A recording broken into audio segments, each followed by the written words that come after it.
किसी गांव में पंडित रामा नाम के पंडित रहा करते थे। वे अत्यंत बुद्धिमान और चतुर थे। उनकी बुद्धिमानी और चतुराई के किस्से दूर दूर तक फैले हुए थे। गांव में हर व्यक्ति उनसे सलाह लेने आया करता था। वह बड़ी से बड़ी समस्याओं को भी चुटकियों में सुलझा लिया करते थे।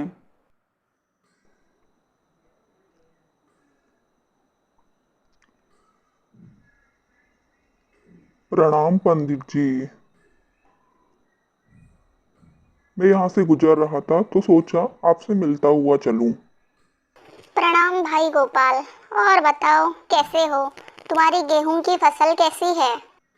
पंडित जी, आपके बताए हुए तरीके से गेहूं की फसल लगाने पर मेरी गेहूं की फसल दुगनी उपज देने लगी है। आपने तो मेरा जीवन ही बदल दिया। आप हमारे गांव के लिए आशीर्वाद जैसे हैं। अगर आप हमारे गांव में नहीं होते तो पता नहीं हमारे गांव का क्या होता। हम पे बहुत कृपा है कि आप हमारे गांव के पंडित हैं। अगर आप नहीं होते तो पता नहीं हमारे गांव का क्या होता।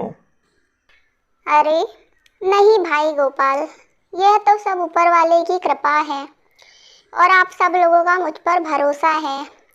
नहीं तो मैं कहाँ इस लायक हूँ कि मैं कुछ कर पाऊँ। वह तो मुखिया जी है ना, देखो वह इधर ही आ रहे हैं।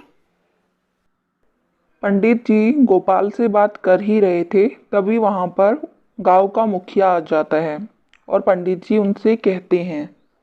आइए आइए मुखिया जी, इस तरफ कैसे आना हुआ? अगर आप मुझे सूचना भिजवा देते तो मैं ही आपसे मिलने आ जाता। आपको स्वयं कष्ट लेने की क्या ज़रूरत थी? मुझे बता दिया होता। अरे नहीं नहीं पंडित जी, कैसी बातें करते हैं। जब काम मेरा है तो आना भी मुझे स्वयं ही पड़ेगा ना। मैं आपको अपनी बिटिया की शादी का निमंत्रण देने आया था। आपको तो पता है कि आपसे पूछे बिना मैं कोई काम नहीं करता हूँ। बिटिया की शादी की आपको बहुत बहुत बधाई हो मुखिया जी। अब मुखिया जी की बेटी की शादी है तो गांव में सबकी दावत होगी ही। मैं अवश्य आऊँगा मुखिया जी। और भाई गोपाल, कैसे हो?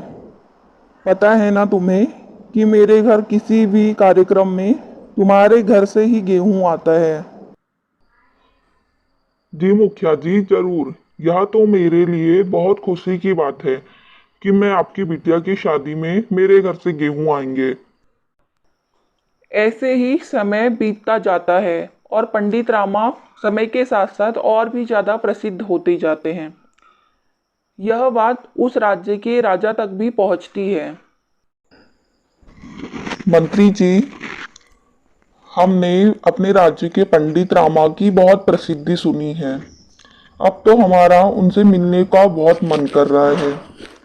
अतः अब जाइए और उन तक हमारा संदेश भिजवाइए कि हम उनसे मिलना चाहते हैं।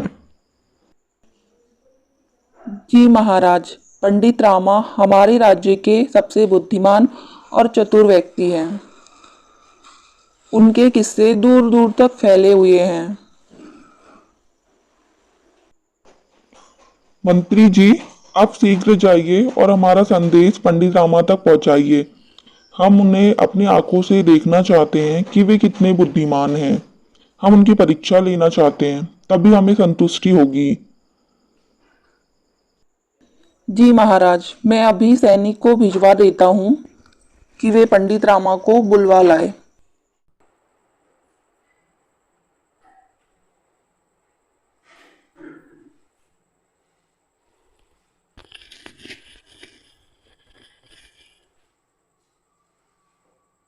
पंडित रामा, आपको हमारे महाराज याद कर रहे हैं।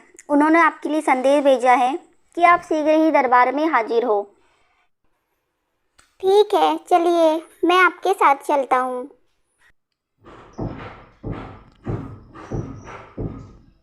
पंडित रामा दरबार में पहुंचते हैं। महाराज ने पंडित रामा के बारे में सुन तो बहुत रखा था, किंतु उन्हें सुनी सुनाई बातों पर विश्वास नहीं था। वे स्वयं अपनी आंखों से देखना चाहते थे। उनके मन में अब भी पंडित रामा को लेकर संकोच था। वे पंडित रामा से कहते हैं, आइए पंडित रामा, हम आपका ही इंतजार कर रहे थे। हम अपने दरबार में आपका स्वागत करते हैं।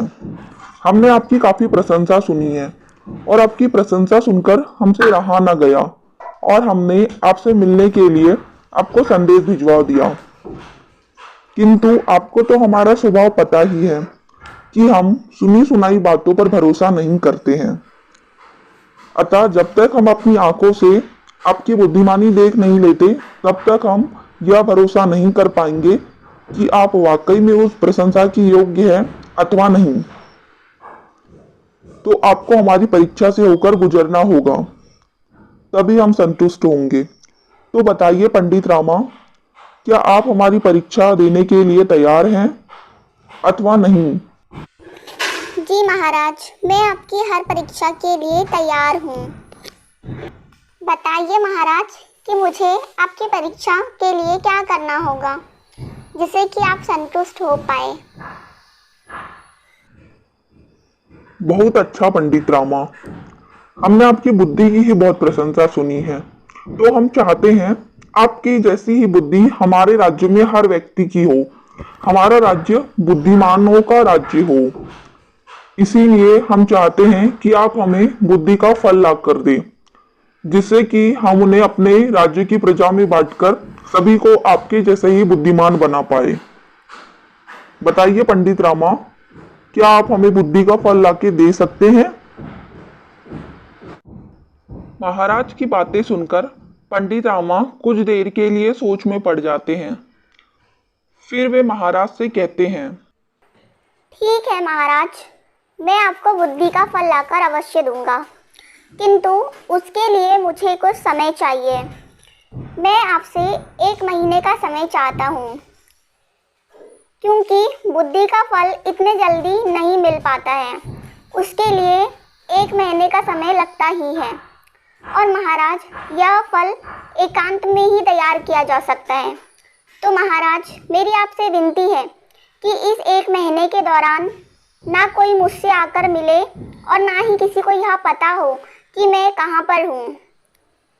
ठीक 1 महीने के बाद ही मैं इस दरबार में उपस्थित होऊंगा और अपने साथ बुद्धि का फल लेकर भी आऊंगा, जिससे कि आप राज्य को बुद्धिमान राज्य बना सके। ठीक है पंडित रामा, आप जैसा चाहते हैं वैसा ही होगा।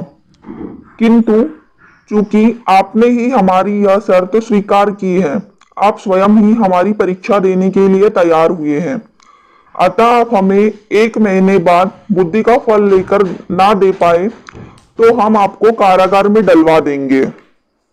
अतः पंडित रामा, अच्छा होगा कि आप हमें 1 महीने के बाद बुद्धि का फल लाकर अवश्य ही दे दें। गांव से थोड़ी दूर पर पंडित रामा के लिए एक झोपड़ी बना दी जाती है, जहां पर पंडित रामा अपना काम शांति से कर सके। और उस झोपड़ी के पास में किसी का भी आना जाना प्रतिबंधित कर दिया जाता है, ताकि वहां पे कोई आ जा ना सके और पंडित रामा एकांत में अपना काम कर सके। इस प्रकार पंडित रामा वहां पर अपना काम करने में जी जान से जुट जाते हैं। पंडित रामा को दिया गया 1 महीने का समय समाप्त हो जाता है और पंडित रामा भी अपने कथन अनुसार दरबार में पहुंच जाते हैं। पंडित रामा, आज आपको दिया हुआ 1 महीने का समय समाप्त हो चुका है। क्या आप हमारे लिए बुद्धि का फल लेकर आए हैं? आपको हमारी शर्त याद है ना पंडित रामा? अगर आप आज हमें बुद्धि का फल नहीं दे पाए तो हम आपको कारागार में डलवा देंगे। तो बताइए पंडित रामा, कहाँ है बुद्धि का फल? और आपके हाथ में ये मटका कैसा है पंडित रामा? आप अपने साथ इस मटके को क्यों लेकर आए हैं? हमें तो कुछ समझ नहीं आ रहा है। आपको तो हमारा बुद्धि का फल लेके आना था, किंतु आप आए भी तो इस मटके के साथ। ठीक है, जैसी आपकी इच्छा, हमें तो केवल हमारे बुद्धि के फल से ही मतलब है। तो लाइए, हमें हमारा बुद्धि का फल दीजिए पंडित रामा। अब हम और प्रतीक्षा नहीं कर सकते हैं। महाराज, मैं आपकी शर्त के अनुसार आपके लिए बुद्धि का फल लेकर आया हूँ। इसी मटके में वह बुद्धि का फल है, किंतु महाराज उस बुद्धि के फल को प्राप्त करने के लिए इस मटके को फोड़ा नहीं जा सकता है। अर्थात अगर इस मटके को फोड़कर उस फल को निकाला गया तो वह फल कोई महत्व का नहीं रह जाएगा। और महाराज एक और बात, उस फल को पूरा ही निकालना है, उस फल को हम टुकड़ों में नहीं निकाल सकते हैं, तभी वह बुद्धि का फल महत्व का होगा, अन्यथा वह महत्वहीन हो जाएगा। महाराज मैंने आपकी शर्त पूरी की है, अब आप इस मटके में से बुद्धि का फल ले सकते हैं। महाराज जैसे ही मटके में देखते हैं तो उन्हें मटके के अंदर मटके के आकार के ही बराबर कद्दू का फल दिखाई देता है। उन्हें पंडित रामा की चतुराई समझते देर नहीं लगती है। वाह पंडित रामा, हम आपकी बुद्धिमानी और चतुराई देखकर अत्यंत प्रसन्न हुए हैं। हमने जितना आपके बारे में सुना था आपको उससे भी बढ़कर पाया है। हम आज से ही आपको अपने दरबार का मुख्य सलाहकार नियुक्त करते हैं। इस प्रकार पंडित रामा अपनी बुद्धिमानी और चतुराई से न केवल अपनी ऊपर आई हुई मुसीबत को दूर करते हैं, बल्कि दरबार में मुख्य सलाहकार का स्थान भी पा लेते हैं।